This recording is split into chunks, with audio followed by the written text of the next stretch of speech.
Hi, everybody.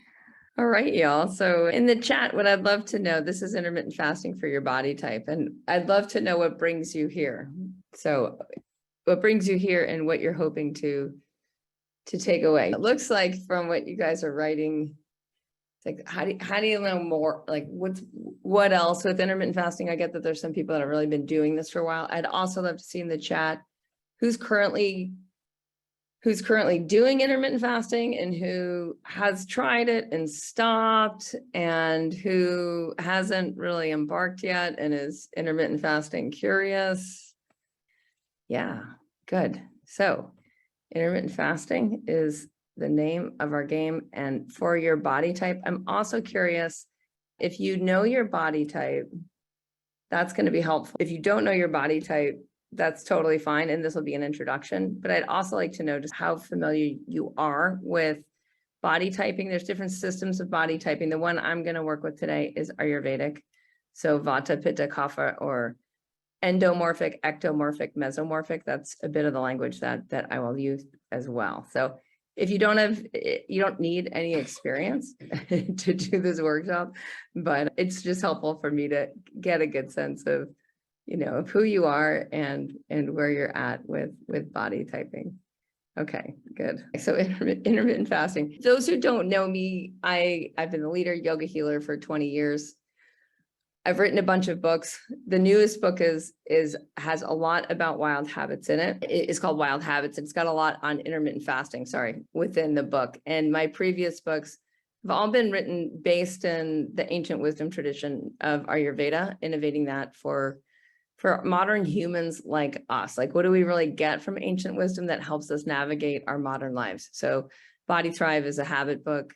Master of You is more of a hero book, hero's purpose book. And this Wild Habits, I took the intermittent fasting guide I wrote in 2017 and I absolutely updated it to include another 20 habits besides intermittent fasting. There's a huge chapter section in there on intermittent fasting. And what I'll share a bit tonight is really how to make it work for your body type, and a bunch of the recent research in the last 20 years on intermittent fasting and why it works and how it works and how it's an important habit, I would say, for just for anyone to absolutely thrive in their bodies and in their life.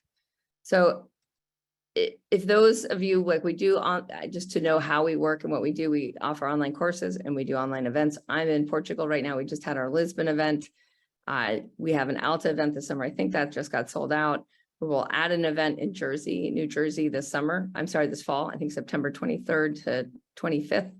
We're there. And then we'll do a next live event in Mexico. And I believe that's the last week of January. So for those who want to meet up in person, I know a lot of podcast listeners are like, when do we get to connect? And our live events, which are yogahealer.com events, that's where you can find out more about that.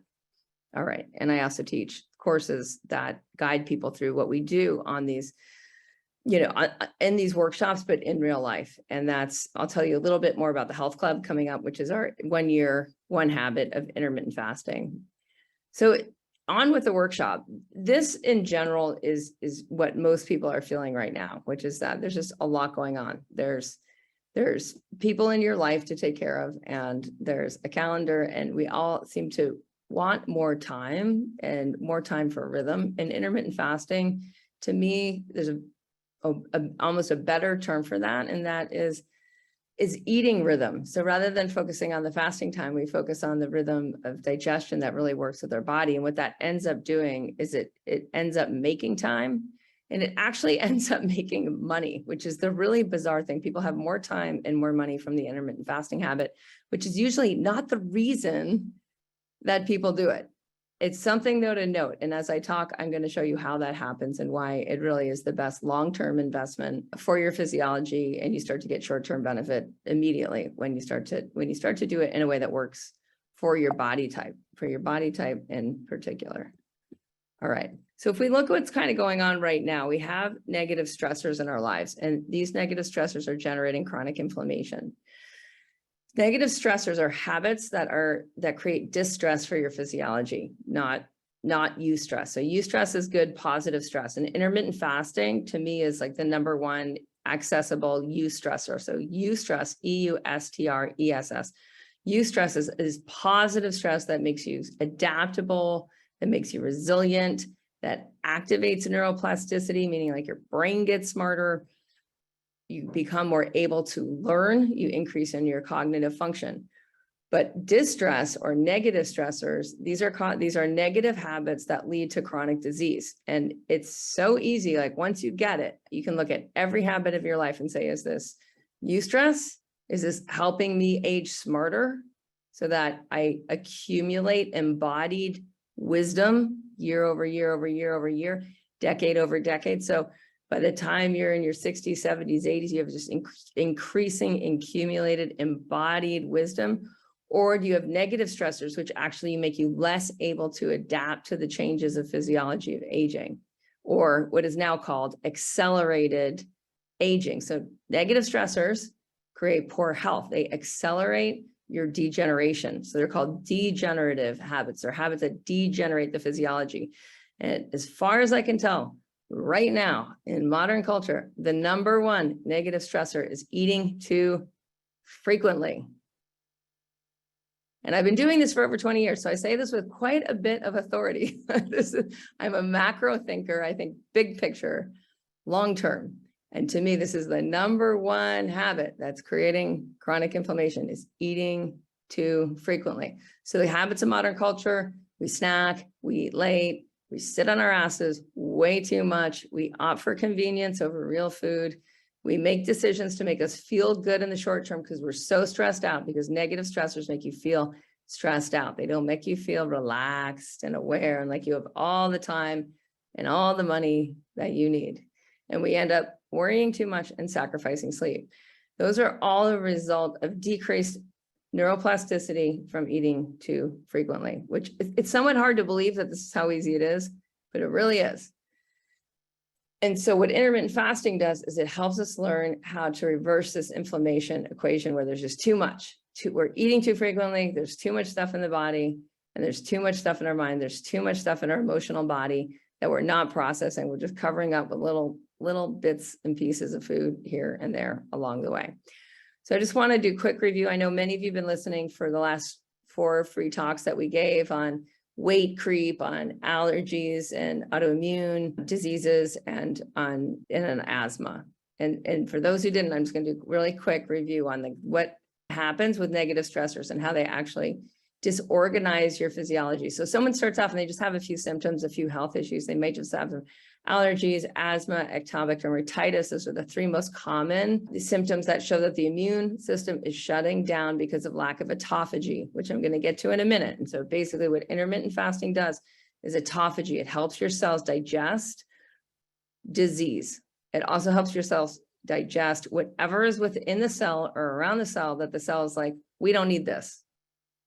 Too much stuff. We don't need this. We need to upcycle this.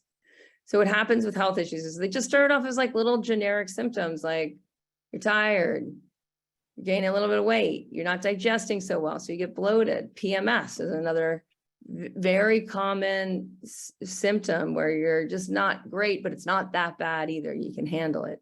Trouble focusing, puffiness, where you wake up and you feel puffy, bloated, tired, or you wake up and you're creaky and in pain. These are big warning signs that you are eating too frequently.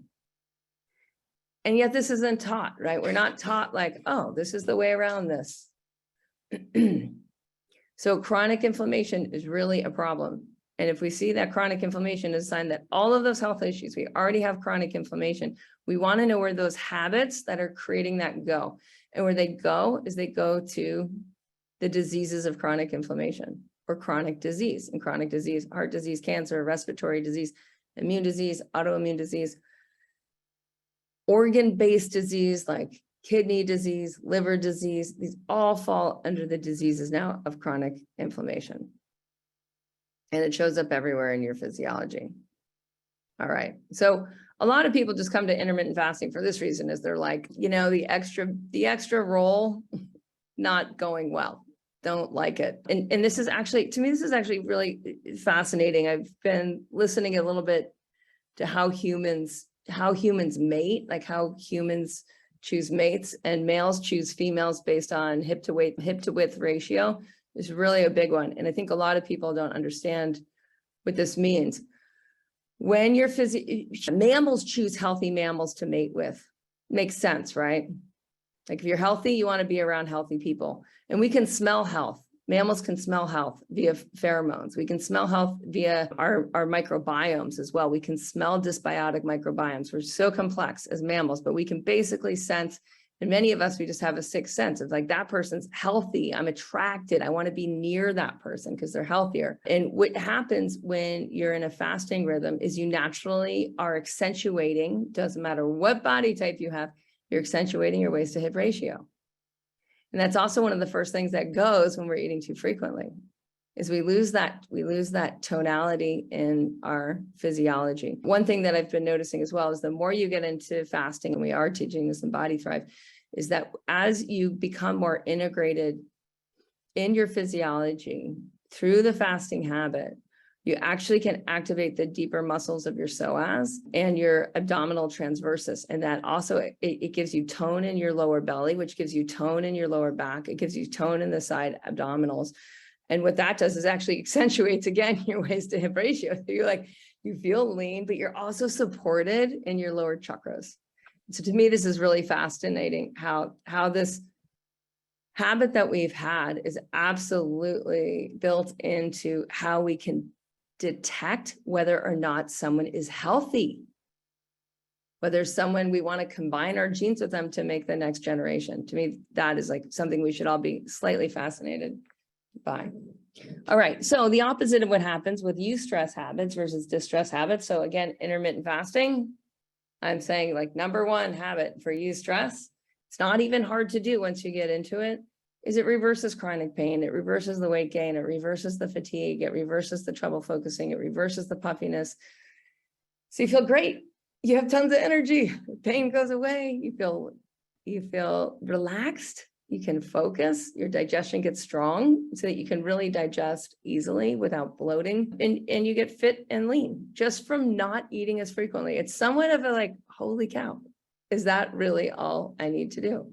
And yes, and that's how positive stressors work. So we want to look at every habit that we have and start to say, is this eustress or distress? Is this accelerating my aging, or is it regenerating my cells? Is it regenerating my brain? Is it regenerating my mind? And it's really that simple. So today we're also going to get into which type are you and how does fasting work and what are some of my tips and like little tips and tricks. This is now a conversation that my 14-year-old and I have a lot. What's your fasting rhythm today? Anna has 3 children. I know her older children are also doing this. And this is one of the things that we see over time is it's not just adults that learn this rhythm, but all mammals were doing intermittent fasting 10,000 years ago. Mark Mattson, who's the leading researcher, I've said this so many times, but it's worth repeating. 10,000 years ago, human brain size was 10% larger than it is today. Why? What does that mean? It means as a species, we're eating too frequently due to agriculture and we're degenerating. But now we know that. So now all we have to do is stop eating so frequently. All right, so one of the ways to know how much you should fast, because it's going to be different for all of us, and it's going to be a bit based on body type, but it also is going to be a bit based on like how much inflammation you have. And we'll get into this in a bit, but basically these emotions of inflammation, again, the degenerative habits are habits of culture. So they're not body type specific, but the lighter types will feel overwhelmed. The fire types will feel irritated, they're angry, they're pissed off, have a temper, right? So it's like, how short is your plug? That's fire type, inflammation. And again, intermittent fasting, when we're fasting in rhythm, it'll get to the root of this emotional inflammation. Emotional inflammation becomes physiological inflammation. It's so important to understand this. It just doesn't live in the emotional body. It becomes physical. So emotional inflammation can create an autoimmune disease. It can create any of those diseases of chronic inflammation. And the endomorphic kapha types, they store, and the way that their emotions become affected by inflammation is they feel blah, they feel complacent. It's just too much. Why bother? Why bother making a change? It doesn't matter anyways. And it's that blahness that happens with kapha. Okay, so now I just want to look at what is happening. What is happening with fat cells, whether we're on the left side or the right side. So the right side here is eating too frequently. The left side here, or when your fat cells are in circulation, this comes from the habit of skipping meals or intermittent fasting. So let's go with the negative stressor first. So on the right side of the equation here, we have our fat cells, and they're picking up nutrition from the blood constantly, because the blood has to move what's coming in through the stomach. So it's got to pick up the nutrition and turn it into glycogen, which gets picked up by the fat cells, and it gets picked up and converted into triglycerides and stored as triglycerides within the fat cells. So when that happens day after day after day, is that those fat cells actually release chemokines, adipokines, and cytokines. And many of you learned about cytokines with COVID and the cytokine storms, right? Where you get these inflammatory markers releasing from cells, and that's what happens. So the fat cells, the adipose tissue, are now considered an endocrine organ. This is not what you learned in biology growing up. Those of you who studied human biology did not learn that your endocrine system, your hormonal system, your neurotransmitter system is in your fat cells. But once you get this, you're like, oh my gosh, my fat cells are putting off inflammation. Is that what she's saying? Yes, that's what she's saying. And inflammation will age your physiology. Chronic inflammation equals accelerated aging. You can write that equation down and memorize that equation. It's very, very simple. Because once you get that, you have the key to anti-aging. And that's great, because then you can feel better as you age. You can age with confidence, knowing that embodied wisdom is the key to radiant longevity. Okay, so inflammation leads to disease. So we've got obesity, cardiovascular disease, autoimmune disease, cancer, all of the diseases of chronic inflammation. And the list goes on and on and on and on, especially when you consider that autoimmune has somewhere between 80 and 120 specific diseases just under that alone. So what happens on the other side? You skip a meal. Maybe skip even a day of eating. In the intermittent fasting challenge, we'll do a 5-day fast mimicking diet where you're eating 500 calories a day, which is mimicking fasting for 5 whole days. What happens? Well, the fat cells actually get to release anti-inflammatory markers into the bloodstream. So ketones, and many of you have heard of ketones from the paleo diet and the ketogenic diet. The fat cells release growth hormone. What? Like growth hormone? You just get more growth hormone so your physiology can adapt and grow and repair. That's pretty cool. And adiponectin, which is the ada means fat. So it's adipose, adipocytes, adipokines. So adiponectin is the anti-inflammatories that the fat cells then release into the bloodstream, helping all the cells around that need it from the bloodstream reduce inflammation. So if your thyroid needs adiponectin to heal, you get some of that. The body moves into optimization. It's able to create more stem cells. Stem cells can adapt into whatever types of cells the body needs next. And what happens in the mind? Cognitive function increases. You get smarter. How great is that? You get smarter. You're able to remember. You're able to regenerate. Your genetic expression improves, meaning if you're worried about genetic diseases, if you're worried about the diseases of your ancestors, your genes will reproduce without mutation. And you get lean muscle. And everyone likes to look a lean muscle. It also feels amazing to be strong and lithe, and that's what lean muscle does. So what the fat cells are doing is they're contracting. And this is the law of pulsation, that in order to expand your potential, you need to contract. And I put it like in the terminology of leaning out your fat cells. So you lean out your fat cells, they first dump the triglycerides, then they start to release anti-inflammatory markers. And how cool is that? Your fat cells can be turned on as an anti-inflammatory machine for your physiology. Not a bad deal.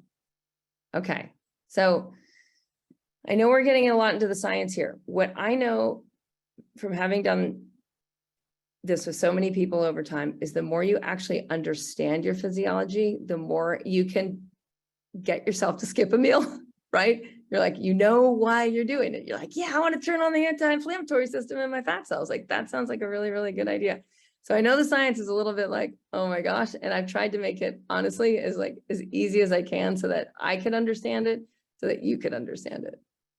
All right. So this is what happens with chronic allostasis. And we'll look at both. This is what's going on for most people right now who have chronic inflammation. So again, any of the symptoms, can't focus, blah, PMS or tough menopause, feeling tired, having joint pain, having coating on your tongue.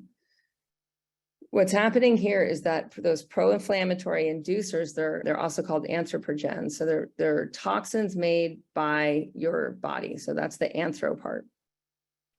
When that happens, your immune cells get recruited to clean up just business as usual, day-to-day business. So you have an ongoing stimulus that's creating inflammation. And these inducers, you can see on the left side, these chronic inducers that are generated, they're inducing inflammation within the cells. You can see like LDL, that's cholesterol, chemokines, ROS, reactive oxygen species. This is happening at the epigenetic level, and this is why genes mutate. Cytokines, cortisol, pollutants. So if you are exposed to pollutants, or if you're not eating an organic diet and there's pesticides in your diet, all of those serve as ongoing stimulus or ongoing inducers. And that creates inflammation over time that becomes meta-inflammation or metaflammation. That's what it's also called. And it creates a dysbiosis in metabolism. So this is what the pattern most people are in. And this is why it leads to disease at large, is because your immune system is being chronically recruited to deal with digestion, and it's not designed to deal with that. So eating too much is toxicity. Ayurveda was really hip to this equation early in the game, and they would call it ama. They would say, well, you have undigested food, which is stored as toxin within your physiology, and it starts to gunk up the system. It gunks up the cell membrane. It gunks up within the cell. It creates basically junk in the cell and junk between the cells. So they knew that was going on. I'll show you some slides in a moment of what that looks like on the cellular level. All right, we just talked about that one. So how serious is it? Well, it's bad. It's only 100 years old, chronic disease and chronic inflammation. But you can see we're on a bit of a hockey stick growth curve. I just want to talk quickly about what the immune system is designed to do. And so on the left side, this is what happens with acute inflammation. A lot of people, and myself included, I didn't used to understand the difference between acute inflammation and chronic inflammation. In allostasis, it's like allopathic medicine. The allo means other. Homeo means self or same. So allostasis is when there's other in the physiology, and that's creating a reaction. So you have the body designed to notice what's different. So to notice a bacteria, to generate an antigen, which then generates an antibody, and that creates an immune defense. And you basically start to digest and break down the bacteria in a process called autophagy and apoptosis, two processes actually. So acute, that's how the body's designed. But what happens with chronic is it basically takes up all the attention from the immune system. And this is why people that have chronic inflammation have a hard time being adaptable to new bacteria and new viruses. Okay, so if we look at the chronic disease over time, we'll see that there's a number of causes. One is sugar. So sugar consumption over time is hockey stick growth curve up. You can see right around 1900, it really gets going. Same time chronic disease gets going. Same thing's true with consumption of vegetable oil. Vegetable oil and sugar are not actually foods, not for the physiology. Vegetable oil was invented in a German lab in 1907. And since then, it's become part of food products. You can taste it. Those of you who are, hip to good fat, you can always taste it. when you have vegetable oil, because it doesn't taste like it's good for your body. You'll want to spit it out. Same thing for those who've stepped away from sugar for a while. When you taste it, it doesn't taste like food for the body. It's not considered a true sweet taste, even in Ayurveda. It's just it's a product. It's a refined product that creates confusion in the physiology. So right now, 3 out of 5 people are dying from chronic inflammatory diseases. And this is global. This isn't just in America. This is now World Health Organization information. So the problem is we're not getting the message to skip a meal.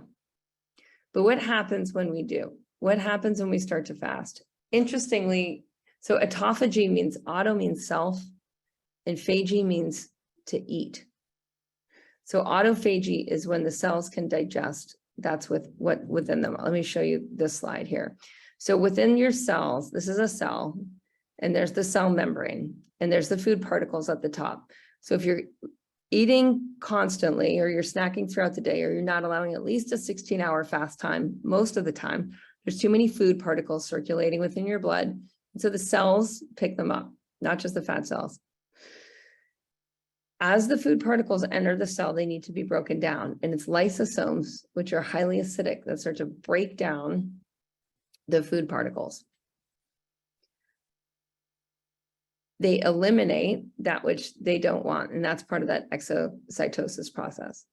So what happens over time, this is the lysosome, is these lysosomes are also designed to digest viruses and pathogens, and they're also designed to clean up within the cell. I don't have a very good slide. I don't think I have a good slide that shows this. Within a cell are mitochondria, and the mitochondria are the energy centers. I know some of you are like, oh my gosh, 10th grade biology. I totally remember this.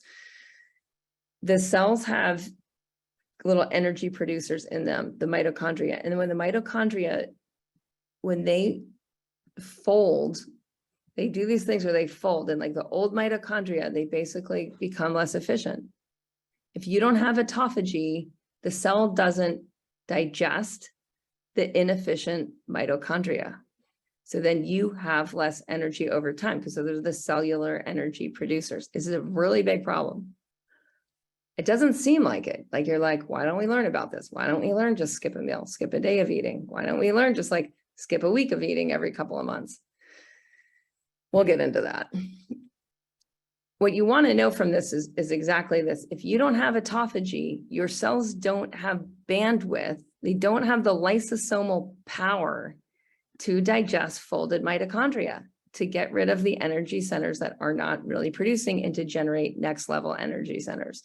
And so you will have less energy over time. You'll also have a lot less ability to adapt to new viruses and new bacteria. Viruses and bacteria have evolved alongside mammals forever. They find bacteria in hominids 200,000 years ago, bacteria that we still have today. We have been evolving with bacteria and viruses forever. And the viruses are a much bigger subset of genetic diversity than bacteria, than the biome. And it's important to understand this. You have like your human DNA cells, you have your microbiome cells, and then you have your virome. And the virome's huge and expansive. Our physiology is meant to constantly adapt to what's coming in. We don't get to adapt if we don't have lysosomal action. If that's all going to digesting food, you are depleting your adaptability, and that will accelerate your aging, and it leaves you very vulnerable to new viruses and bacteria entering the evolutionary cycle alongside mammals. It's nothing to be afraid of, but you should know how it works. Okay, so essentially, you can do one of two things with your digestive tract. There's a lovely teaching out there from Chinese medicine that says that there's male organs and there's female organs. The woman never sits down, she's folding the laundry, she's putting this away, she's cooking the meals, she's changing the diaper, she's taking care of her parents, she's raking the yard, she's sweeping the house. Female organs are always working. Your lungs and your heart are feminine organs. They don't quit. They don't sit on their ass, take a break, put their feet up in the lazy boy, pop a beer. They're feminine organs, they're female type organs. It's a way of understanding it. Your digestive tract is male. It's masculine. It likes to take a break. It likes the lazy boy. It likes to take a load off. When you treat it like a feminine organ, you just create chronic inflammation. That's all you get from the 6 small meals a day is chronic inflammation, or the big meals 3 times a day, same deal. So you can either digest what's in your digestive tract, which is going into your bloodstream, or you can allow the cells to digest what's on the cell membranes, what's between the cells, and what's already within the cells, including the mitochondria that need to be taken out, including the reactive oxygen species, which are happening within the epigenetic environment around your human genetic cells. So that's the ROS, the reactive oxygen species. You can only digest the LDL type of cholesterol if you're in autophagy. So all those inducers, all the pathogens, all of the pollutants, that all gets digested when you're in autophagy, but it doesn't get digested if you're not in autophagy. Those problems do not just go away. And this is also a big reason why drugs can't really touch the problem of chronic inflammation, because they don't create autophagy. We don't have drugs that create autophagy. Fasting creates autophagy. You have to let the cell auto eat itself, phagy. Okay, so when you do that, it's sweet. The cells digest waste, toxins, pathogens, mutations, mutated cells, and defective proteins. Good freaking deal. And you save time and money. You actually make time and you make money from fasting. It is the weirdest thing. My husband and I were evaluating our food. Like, we're not really good at budgeting. We just like to make a lot of money and use it however we want. That's sort of been our main methodology. It's worked really well for us, but we do occasionally reflect. And like, what do you think? Like, if we had a food budget and if we had like tracked that in the past year, like restaurants and grocery bills and all that, like, how much do you think we spent versus normal, before we were really, really intermittent fasting for our body type at the edge? And we estimated 50%. Think about your annual food costs, including restaurants, and divide that by 2 and say, like, what else would you do with the money? Especially if you didn't miss it. We weren't trying to save money. But the other thing that happens is you think of like half the amount of time around food. Like, what would you do with all this free time? And that's, to me, what really gets interesting with the habit of intermittent fasting. Okay, so we talked about autophagy. The other word, if you're looking at intermittent fasting, that you need to know is apoptosis. This is cell suicide. We call it cell, that's what the scientists like to call it, cell suicide. What happens is you have a cell, say you have a cell that's mutated, meaning like the environment around the cell didn't allow your DNA to replicate as designed by the order of the ancestors, right? Of ancestral wisdom over time, which is oriented towards evolution. There's too much junk in the system. So the environment around the cell has reactive oxygen species. This is like oxidative stress. So you have a bath of distress around the cell. So there's a cell and it went bad. It went wrong and it's going to create disease. Maybe it's cancer. Maybe it's an autoimmune cell. What the body's trying to do is like, okay, yeah, that happens. We know that happens. It shouldn't take you out. So you give the digestive tract a break. And what does it do? It is able to then break down through the same lysosomal action. It takes that cell and it's the coolest thing. It upcycles. It upcycles. So the energy within the system upcycles. It becomes smarter. It's going to make up a word here. It's enthalpic instead of entropic. It's enthalpy. So a closed system has enthalpy. It raises to a higher order. These bodies, these apoptotic bodies are not trash. They're actually usable components then. It just turns into pure chemistry, and the body can use the hydrogen or the carbon however it wants. All right. So now that's just a fancy way of saying, see, your cells are super cool. They eat bacteria, and the phagocytes, those are the cells, those are the immune cells that are in charge of doing phagocytosis. Those are the cells that are like, sweet, there's something we don't want, let's eat it. But that only happens if you skip a meal. And if, seasonally, you skip a few days of regular eating, you really, really cut your calories. That seems really hard to do, and we have an amazing workaround to make it easy, and I'll tell you about that in a minute. So what's the eating rhythm? The eating rhythm in general looks like this. Your window for eating is, if you take a 24-hour day and you divide it by 3, 1/3 you can eat, 2/3 not. So it's really not hard, you guys. It's just like, if you just memorize this and say, if I do this most of the time, meaning some of the time I'm going to fast longer, some of the time I'm going to eat longer. But if this is what I orient to most of the time for all body types, you're going to have a massive leg up on chronic inflammation. You're going to have a massive leg up on reversing accelerated aging. And to me, that's a really big deal. If that's all it is that we need to do, if we need a fasting window that's twice as long as our eating window, great. Okay, so what happens, and I just want to get a little bit into the emotional side, because I know that a lot of people are here right now, and I think it's really important to understand, because for a lot of us, if you're pivoting into fasting, there's a bit of a transition. And what happens in the transition is you're like, yeah, I get it. I get the science, Cate. That was pretty easy. You were able to throw that down in 40 minutes, not rocket science.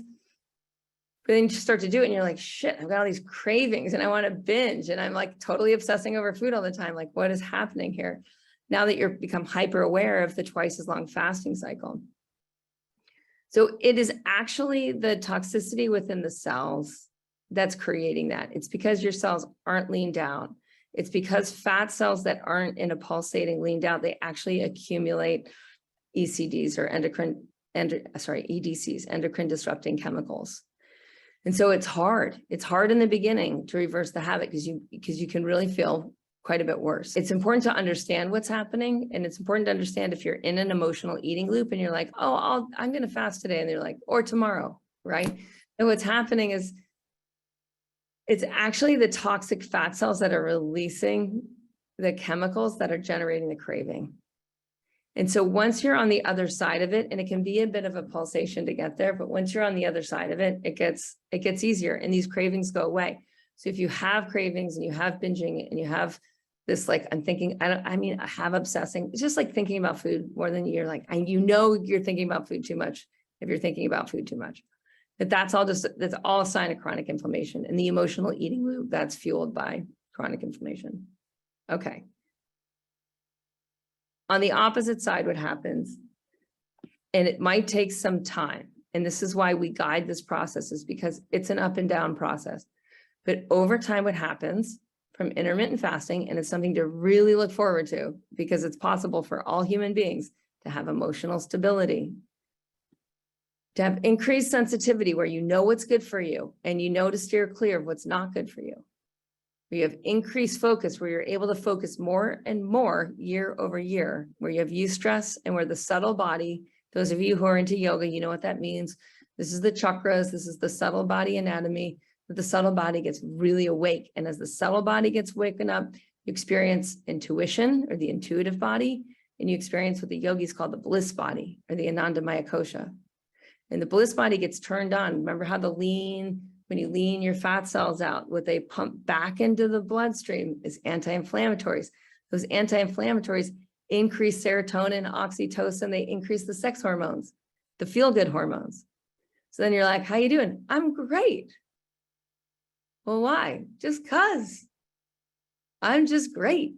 I'm just always pretty great, right? That's the bliss body being turned on. That's the subtle body being turned on. And the opposite is obviously also true.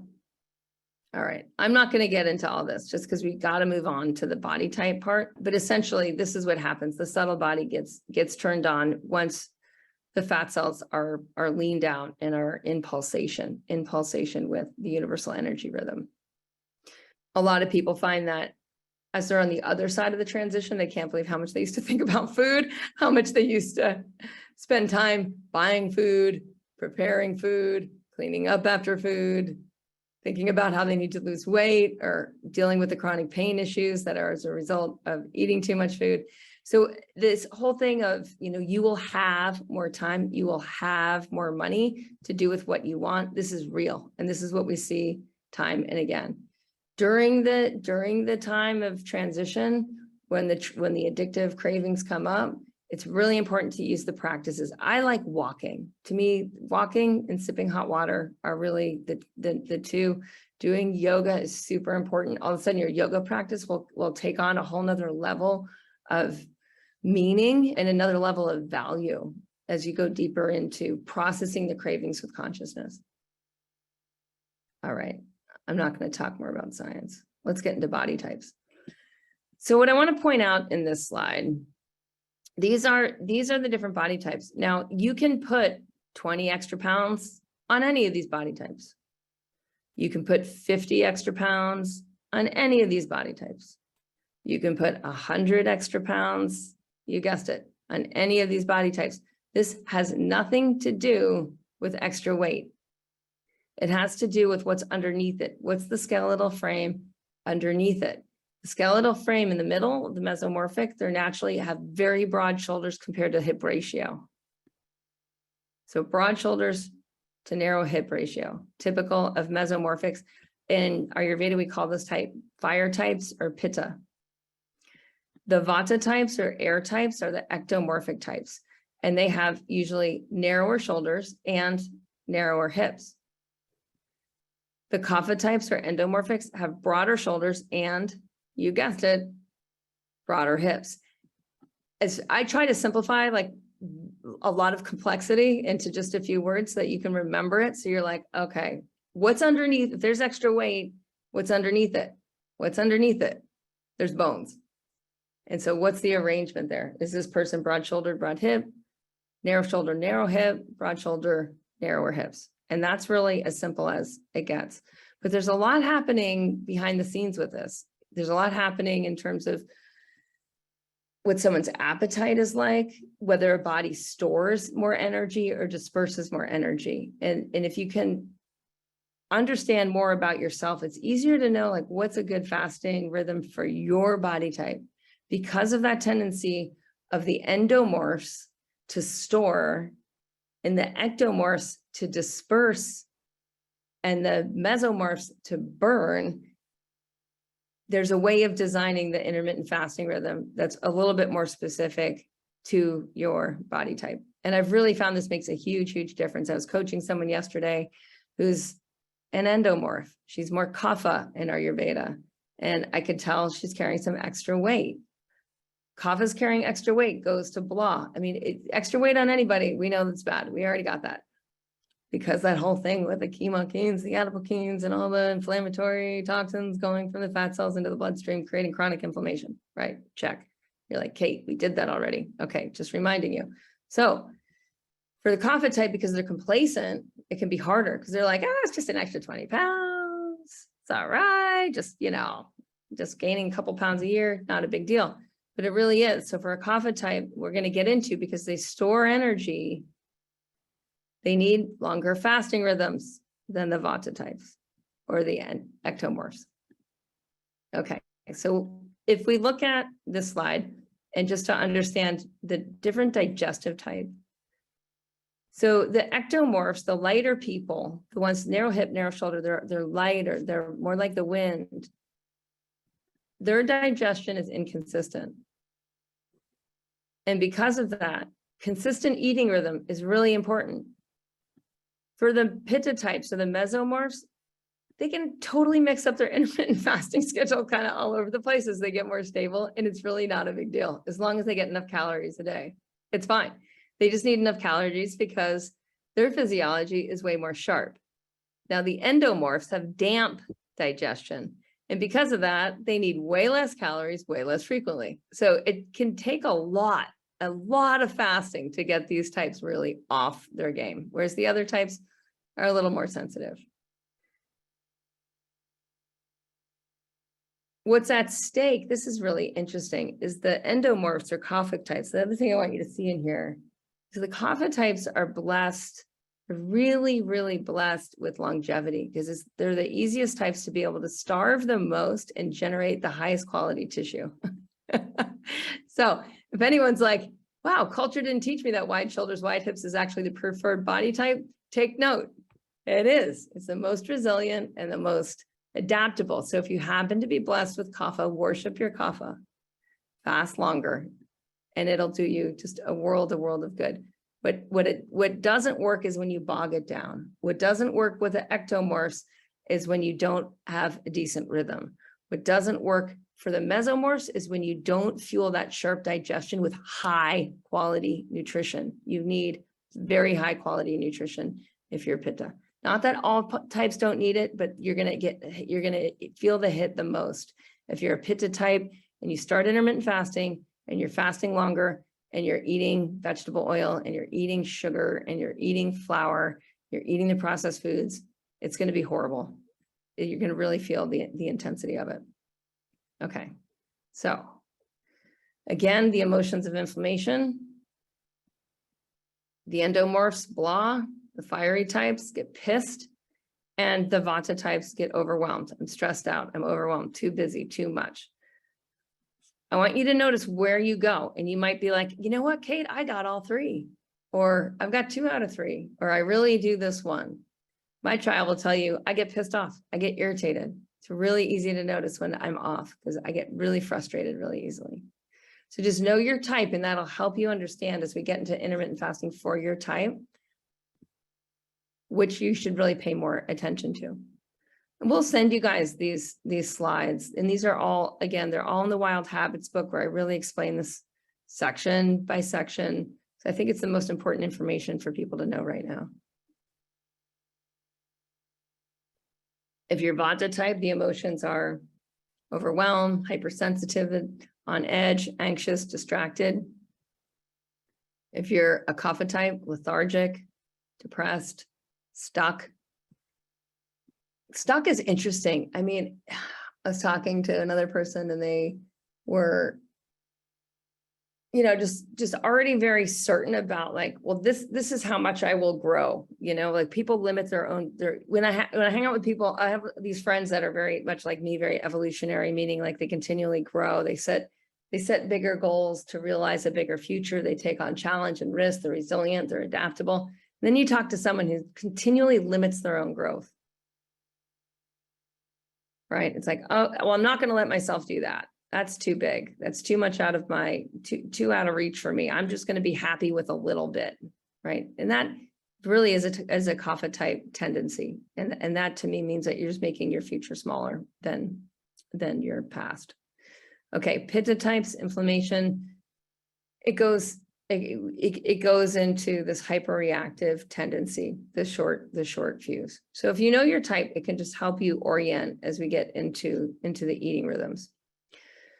So for pitta types, again, fast, feast. The morning fasters, people who can fast in the morning, usually that's more of the endomorphs, the kapha types. People who should fast in the evening, the pitta and vata types can fast in the evening. Why? It's basically like they're lighter. They don't have as much resilience. They don't have as much of a storehouse to relax into. Kapha in the morning can create a heaviness and a density. So the kapha types already feel kind of okay, cruising on whatever they ate the day before. But the vata and pitta types, you try to not eat until noon or 2 p.m. so that they can have a later dinner. It really doesn't work. They find it really short circuits. So when you're eating does matter for your body type. I keep finding that time and again. Now, as people get all pro at intermittent fasting, regardless of your body type, because you're building resilience, because you're building adaptability, this can change over time. But definitely in the beginning, it's much easier for vata and pitta types to be evening fasters. And I know for many of you, you're like, how the heck can I make that work? Because my family eats their main meal at the end of the day, which means I wouldn't be breaking my fast until, if you eat at 7 p.m., you wouldn't be breaking your fast till noon, right? And then you'd be in a morning fast time. So there's You know, again, we do a lot of coaching with this. We find it does take about a year for people to completely shift their metabolism into the fasting metabolism. And it's often, you know, it's a bit of a dance in figuring it out and stabilizing. All right, now kapha types, but all body types should be able to do 20-hour fasts at least every couple of weeks. A 20-hour fast, if you're like living in a typical Western country, it means the main meal is at the end of the day. So that would look for a lot of people like a 20-hour fast with a 4-hour feed time between 4 and 8 p.m. You can really do it whenever you want, right? So for pitta types, having that 20-hour fast with the feed time between 10 a.m. and 2 p.m., great. Or noon to 4, great. Or 2 to 6, great. All those are way better than doing it this way. But this is what I find with most of the biohackers right now that are like the Silicon Valley engineers who are doing intermittent fasting, and they're doing it for focus. That's the number one reason I find that, like, the engineers out there that have really popularized this habit are doing it. They're doing it for focus. Most of them are eating one meal at the end of the day. Why? Culture, not health, not for their body. It's just culture. It's just because that's what our culture does. So it's very, very hard to do for Vata and Pitta types initially. And I just want to bring that up. 20-hour fast, again, for kapha types, I'll get into a rhythm. They should be doing this at least once or twice a week, the endomorphs. The other body types should just have it in their quiver, right? That I can do it and it's not a big deal. And that's really what we want with metabolic flexibility. It's really what we want to recover some of the 10% of brain size that we seem to have lost from eating too frequently. 10%, like, that's not a small number when it comes to like brain tissue. All right, so this is the kapha type, the endomorphs, the anabolic people that digest really slowly, really deeply, is they can have a couple of these 24s, they can have a couple 18/6s or 6-hour eating windows, and a couple of 16/8s. This is a good typical week for a kapha prakriti type. For a Vata prakriti, so Vata constitution, prakriti, that's what that means, or the wind people, narrow shoulders, narrow hips, right? The lightweights in the boxing match, these are the lightweights. A lot of 16/8s, a couple 14/10s even. Those hours of feed time should happen during daylight hours. They really should. The Vata types, the lighter types, need to focus on rhythm and a time of digesting when digestion is strongest, not having their big meal at the end of the day. And this is super, super important for Vata types getting into balance. But notice they'll still have a 16/8 or 2 in there. All right. The fire types are in the middle, couple 16/8s, couple 18/6s, maybe a 14/10. And that's a pretty good, again, this is more of their like day-to-day throughout the week rhythm. And I would say these rhythms are fairly transitional. What we find over time is that the more people fast, the easier it is to lengthen fasting time. You kind of get into autophagy. You get into the slow, deep burn. You get into the extended focus times. You get into the relaxed awareness, or what the yogis call the awakening of the subtle body. And that feels really good. So this is a good sort of in between rhythm that I've seen this work really well for people. All right, so weekly family meeting, or like you with you, you might need to just do this with yourself. How do I want to feel this week? What's my fasting schedule? What do I need to eat to feel that way? So these are 3 simple questions I like to ask myself, and it just orients my awareness towards eustress, towards the positive stressors. How do I want to feel? For some people are trying to gain lean muscle. I want to feel strong. I want to feel dense. I want to feel energetic. Some people are trying to get deeper sleep. I want to feel well rested. I want to sleep deeply. So what is the rhythm? What's my schedule? How soon should I be done eating so that I have enough time before I go to sleep to be able to sleep well? And then what foods? What are really what's the deeper nutrition? What are the foods I need to eat so that I stop eating anything with vegetable oil and sugar? And those are just 3 really good orienting questions. I always come back to this. I ask people this in my household when we're organizing ourselves for the week. All right. So a few things that I'm going to talk about, and then we'll go into Q&A. There's a ton of hidden costs to inflammation. People, as far as I can tell right now, we don't know how to invest our time and we don't know how to invest our dollars. And we're actually spending on the problem. So we see this with, we're eating too frequently. Because we're eating too frequently, we're just spending too much around food. We have food waste in the United States. And I know the United States is like kind of in many ways like the dumbest country in the world right now. We're heading towards a 50% adult obesity rate by 2030. And I know I'm in Europe right now and I get it. Like Europeans do not have our problems. We have 40% food waste in the United States. So for every dollar spent, 40 cents is wasted. These problems absolutely go away as a household transitions to intermittent fasting. The way a household transitions to intermittent fasting is one person at a time. It's not that the household transition, it's that one person transition. And then the other person's like, why am I eating so frequently? It naturally happens. Eustress habits are contagious, just as contagious as distress habits. So if you can stick to your guns, and what we find is it takes a community. It takes you being with other people with eustress habits. That makes it way easier to have eustress habits. Because the community will back you before your core people do, your besties, the people you eat with, the people at work, the people at home. What happens is you can stick to your guns and then they start to change around you. So there's a ton of other costs. When we feel like crap, we spend money, right? Don't we? Don't we? Go on Amazon, buy something, or go to the store and buy, just go to the store and get a bag of chips or get a little ice cream, get ourselves a little treat, get a glass of wine, right? So we spend money on inflammation when we have inflammation. It's the funniest thing. We buy stuff we don't need. We also buy poor quality food.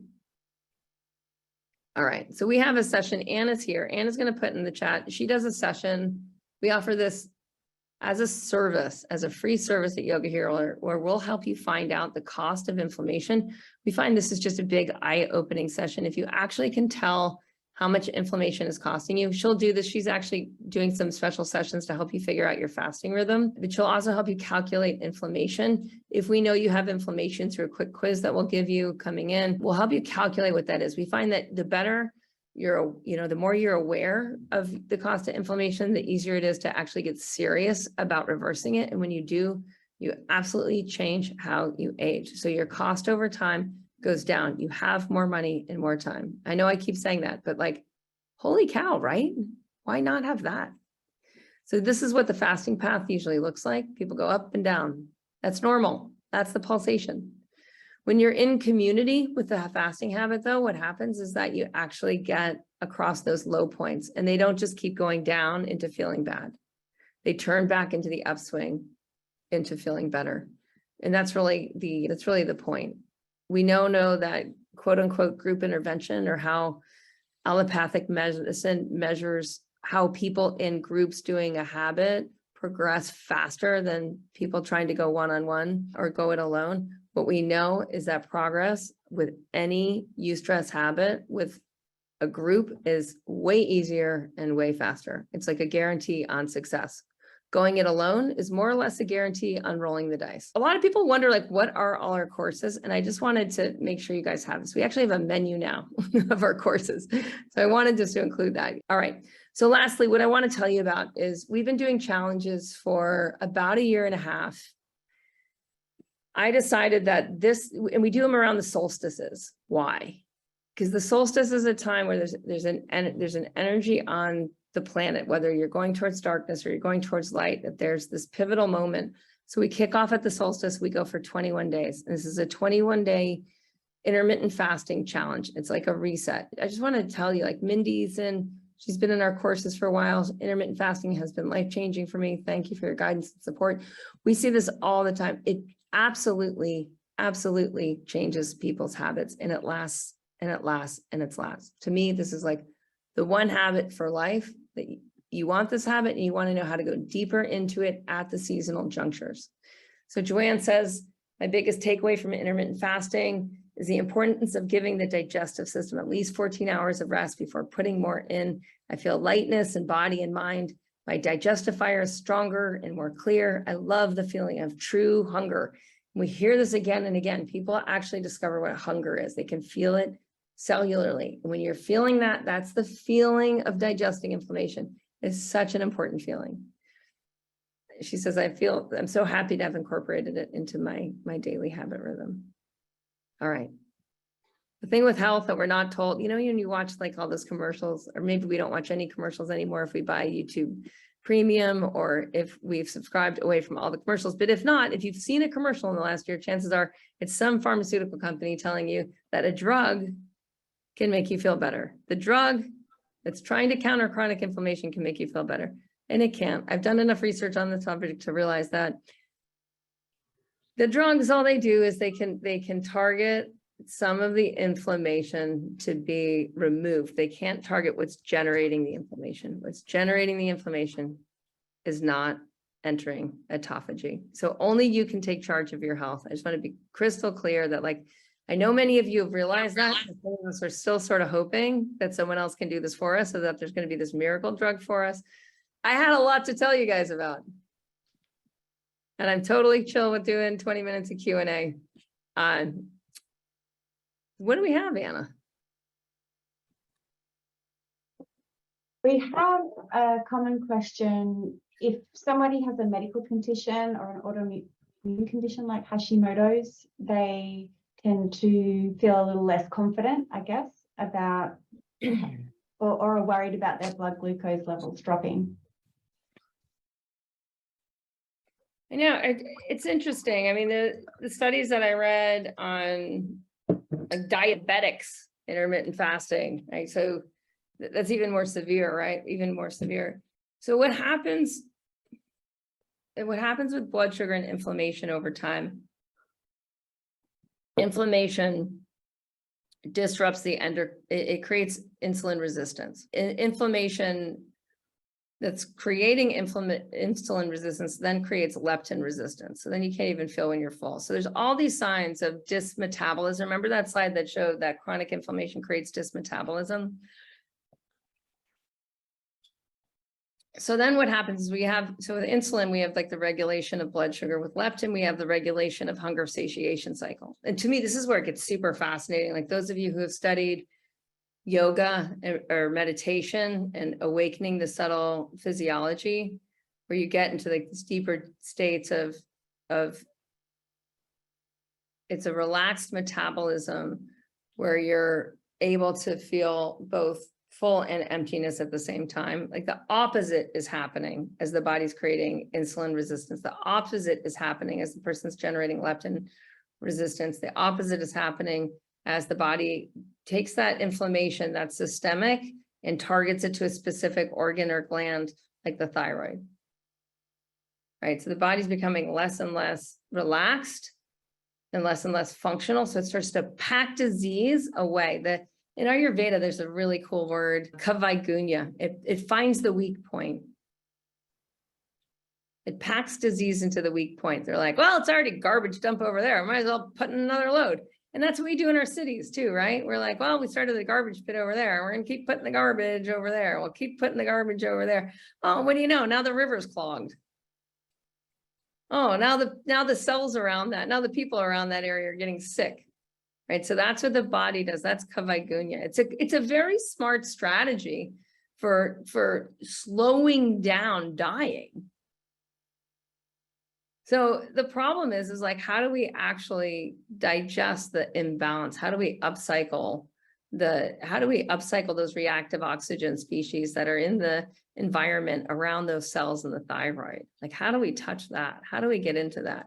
Well, we've got to enter autophagy. We've got to get into apoptosis. So again, it doesn't matter which of the 80 autoimmune diseases that we talk about, whether we talk about type 1 diabetes, whether we talk about MS, whether we talk about fibromyalgia, chronic fatigue, Graves, the list goes on and on. Addison's, but there's 80. There's so many of these. It doesn't matter which one we're talking about. This breakdown of the immune system is happening because of breakdown in metabolism. So the gentlest way is through that ectomorphic typing. So you just go more towards rhythm. You go more towards eating during daylight hours. You end eating earlier in the day. You wind down earlier at night and you let your body go into deep healing. We have our Living Ayurveda course, we're renaming it into the healing journey. And the reason is because people need to learn how to heal. And you need to be surrounding in a healing environment in order to deeply heal diseases that are at the level of the immune system. So the amount that we need to usually reset, I mean, with something where you look at, there's this level of dysfunction in a specific gland that's in the endocrine system, the person's been an adrenaline addiction. Like it's always the same story. Go, go, go, go, go, go, go. Well, we're not designed that way. We're designed for relaxed awareness. It requires fasting. It requires time in nature. It requires walking. It requires reflection. It requires like taking all the apps that you find super convenient on your phone and just using it for emergency purposes. Like it really requires like a totally different operating system. So go gentle on your fasting rhythm. What we found time and again, as we run these challenges and detoxes and whatnot, is like people, even with autoimmune conditions, even with cancer, even with severe diseases, can do our fast mimicking diet. Why? Because there's this huge momentum from the group. It's hard to explain it unless you're a surfer. The reason is like, if you surf, you have to get used to the experience of releasing into the current of the wave, the pulse of the wave, and letting that larger energy carry you, because otherwise you crash and burn. First of all, you won't be able to catch the wave. Then you'll catch the wave and you'll crash and burn. And then eventually with practice, you'll get used to letting the wave carry you. And then you can make art, you can co-create with nature, right? And that's what we generate in these challenges. We create the wave. And so then you can relax. And when you can relax, you can go deeper into autophagy. You can go deeper into apoptosis. Remember how apoptosis kills off mutated cells? Yay! Right? And then what happens is the environment around the cell, the epigenetic environment, creates NOS, it creates nitrogen oxidative species. And when that happens, you're actually able to deoxidize the cells, or redox the cells is really what it's called. And now the cells get healthier. And that's how you repair deep tissue problems. And I'm not saying it's going to be easy. I'm just saying it's going to be a hell of a lot easier. Yeah. Thanks, Kate. We also have the common question of emotional eating and how to overcome that. It's that slide. I kind of graced over it, but it's like that: be with it, move with it. It's when we're in an emotional eating cycle where we've got cravings and then we're binging and we're not dealing with the issue that's really the issue. You know what I mean? Like, think about it. Like there's something and you're like, but I could just have a cookie, and then the issue kind of goes away for a hot minute. Or I could just have a salty chip and the issue goes away for a hot minute. Right? So there's an issue underneath the issue. And that's the emotional inflammation. It's also cellular, right? Because the fat cells are pumping chemokines, they're pumping adiponectin, they're pumping cytokines into the blood. They're pumping cravings into the blood. Now, the more you've been eating foods that have vegetable oil and sugar, the more you've been eating endocrine disrupting chemicals or putting those in your bath products, putting them on your body at all, the more you're working in a toxic indoor environment, right? You have toxic fat, you will have more cravings. And so what happens, and we find this time and again, is like, you know, you do the intermittent fasting challenge with us, food's not going to taste the same. The stuff that's not real food, not real fat, you'll be like, that wasn't as satisfying as it used to be.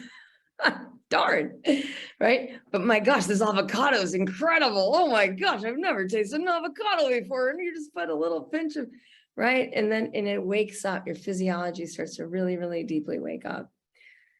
So yeah, I mean, what I find, it's the challenges, it's the fast mimicking diet, it's these up levels where you're able to kill off. It's just, you're able to just like basically upcycle a certain amount of crap at the dump, and then those cravings go away. You just don't want that. You don't want that stuff anymore, and you don't want to eat as frequently. And when you are eating too frequently after that, you notice like, oh my gosh, I need a break. Just give me a break. And so it changes, you change, you actually evolve. And I think this is one of the most confusing things in modern culture, which is super confused about so many things. But we think that we're supposed to feel worse as we age. It's bullshit. It's not true at all. It's not even true a little bit.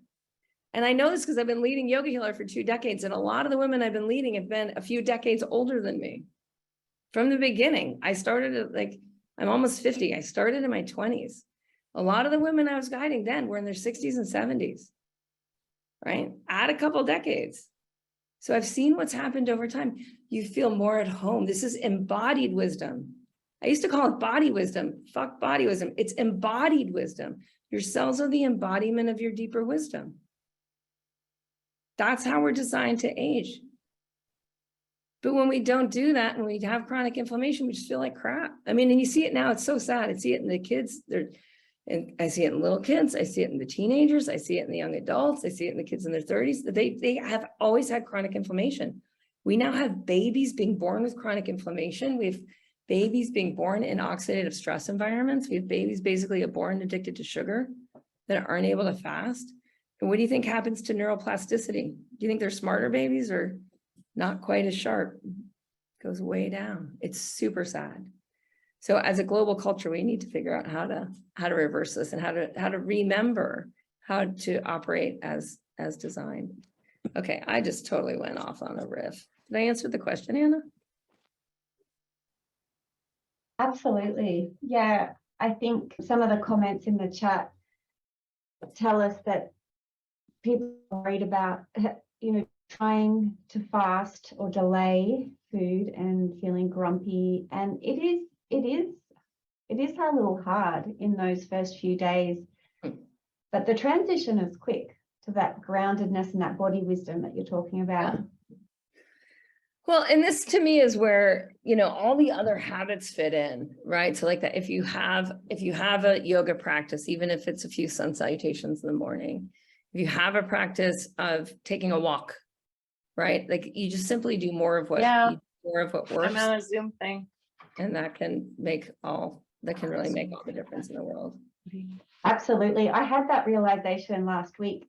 I think Helen might be here. I was customizing her IF Kickstart plan, and I realized that a lot of the other habits came into it because when we actually scheduled it in, we identified the idle time or the boredom, which is usually the trigger for snacking. Yeah. And there was a realization. She's like, oh, well, I used to really love building and doing this and that. And I'm like, perfect. You've got a 3-hour block. Let's fill it up with things that you love doing. Yeah. And it opens the door to easeful living and being satiated by life other than food. Well, I mean, the other thing is, it doesn't matter how long it takes to really adopt the habit if you're constantly making progress. And that's why a lot of, with our health club that is coming out of the intermittent fasting challenge, a lot of people from there will go into our year-long health club where it's just focused on intermittent fasting for a year with these 4 resets a year. Is what we find is like, even if it takes you like 2 years to have this automated for the rest of your life, like what are you going to do in those next 2 years anyway?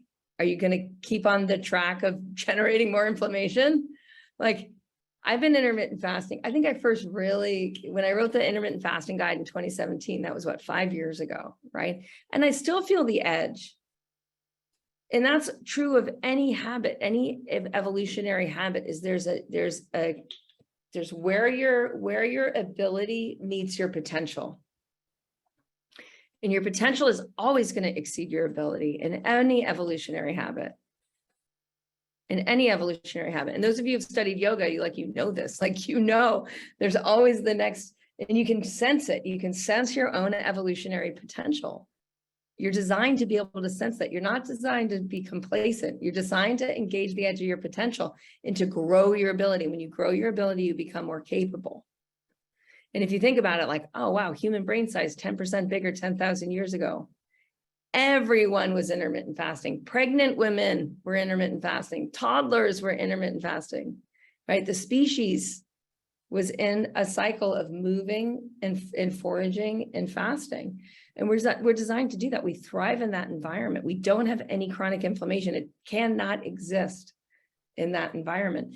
So to me, it's like, yeah, like if this is hard, it means you've gotten yourself in trouble. If it's really hard, it means you've gotten yourself in a lot of trouble. It's called reckoning day. Cause and effect. It's how it works. So how easy can you make it?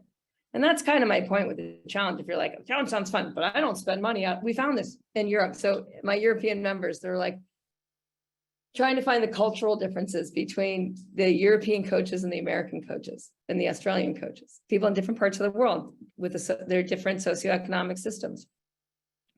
Turns out globally, no one likes to pay for their own wellness out of pocket. Everyone believes that because so much of our tax-paying dollars go to subsidizing the pharmaceutical industry, right? So you pay money to taxes in Europe, that becomes your healthcare. In the United States, you work your job, you get healthcare, the golden handcuffs is what they call it in the United States, where your healthcare is connected to your job, but that healthcare is really sick care, right? It takes care of you when you get sick with pharmaceuticals and with surgeries, but it doesn't actually help you generate health. It doesn't help you generate preventative care and wellness. And so because of this, we have to pay out of pocket. But what I keep finding is like, you do this well and it keeps paying back. So like, who cares if it's gonna, who cares if you need a little support? We all do. I do. I need you all to do the challenge with me. Why? Because of that wave. I'm going to go way deeper. And because of that, I'm going to be more and more free of cravings and addictions and eating too frequently and food waste and all those things, which cost me focus, which cost me time, which cost me money. So even if it's hard, yeah, I know it can be hard. Now, if it's really hard, and there's interesting studies with obesity and endocrine disrupting chemicals and how fast someone should adjust their rhythm. And I'm not seeing a lot of obesity on this call, but I know it exists. And I know some of our community members coming on the intermittent fasting challenge will come in obese. And you do actually want to take it easier. You do actually want to go more endomorphic initially and dump some of the chemokines and adipokines more slowly. So because unfortunately with obesity, often it's not always, just so you said, I said not always, but it's often linked to eating foods that have a lot of endocrine disrupting chemicals. So eating the fast foods, eating the highly processed foods. Because of that, the fat cells are more toxic. Because of that, you have to actually go slower. And that's okay, because we really do have all the time in the world. And so whether it takes a couple years to dump that amount of chronic inflammation, it's better to do it slowly and safely. All right, Anna, any other questions? You guys don't have any questions on body type? I think one of the questions is particularly when you're Vata and, this idea of having 3 meals a day. I think some people get sort of focused on the rules, and one thing that would be good to talk about is this structure. Originally, these guidelines are really good to get adapted to fat metabolism, but that will open the door to increasing the hunger and satiation signals. So you did talk about that. That's leptin. Yeah. Yeah, you did talk about that. So that, that question of what if I'm Vata and I need to eat more regularly is a common question. So if you could just talk to that. I mean, it's a really good point, because again, well, in Ayurvedic medicine, which I find very helpful in understanding digestion and digestive types. So in Ayurveda, there's four digestive types, and it's somewhat correlated to body type, but it's not always, meaning you can have a type that's not correlated to that body type. So you have variable digestion. With variable digestion, you eat, sometimes you digest well, sometimes not. The more out of balance you are, the more it goes to sometimes not. And then you get gas, bloating, constipation, or constipation, loose stool, normal stool. Like you get variability. Like you kind of like, I wonder what's going to happen. I ate. What's my body going to do? It's going to be variable. Okay. Now, sharp types, the pitta types, will get hyperacidic. And these are the people that often feel like the hangry types, the people that you're like, you do not want to be around them when they're hungry because they're super, super irritable. Again, these are imbalanced. These are states of imbalanced digestion.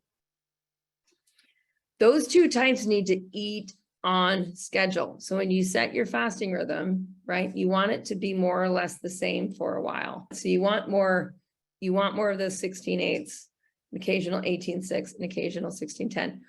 When I set those patterns up, I'm trying to create some metabolic flexibility, because metabolic flexibility, where you are able to actually stabilize your digestion through the fasting rhythm, through fasting long enough, you're going to have more flexibility. The physiology wants more flexibility. So some days you don't even need to eat. Other days you might have 3 meals.